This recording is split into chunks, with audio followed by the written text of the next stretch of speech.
l'islamophobie existe. Elle existe dans les médias, elle existe dans les discours de certains hommes politiques. Elle est la colonne vertébrale de certains courants politiques. Comment on peut se permettre de qualifier la pratique religieuse et le discours religieux de quelqu'un fondamentaliste ou intégriste, traditionnaliste, orthodoxe? Mais de quel droit on se permet de qualifier le discours de quelqu'un? Ce qui nous lie, c'est la citoyenneté. Ce qui nous lie, c'est la lutte pour les droits, les libertés, qu'il n'y ait pas en France de poids et de mesure, des droits pour les uns et pas de droits pour les autres. Vous vous rendez compte que cet été, pendant la période des Jeux Olympiques, on est arrivé à des pics de 200 perquisitions par semaine. Chez qui? C'est pas chez les Jean-Paul, les Patrick et Marc,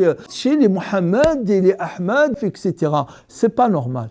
Sur de simples soupçons, je m'adresse uniquement à ceux qui ont une conscience, ceux qui ont une dignité, ceux qui ont une humanité parmi nos concitoyens et nos concitoyennes, de regarder de façon objective, en faisant abstraction de la religion des uns et des autres. Comment on peut accepter qu'en 2025, des familles se fassent comme ça, perquisitionner, on rentre chez eux et on assigne au chef de famille de rester chez lui pendant 2 mois. Il est temps que cela cesse, il est temps que cela change dans l'intérêt de tous. Nous voulons une France apaisée, qui sorte de cette hypocrisie de se dire fier d'avoir tant de millions de citoyennes et citoyens musulmans, mais de les traiter comme si ils n'étaient pas des citoyennes et des citoyens musulmans. Sortons de cette hypocrisie,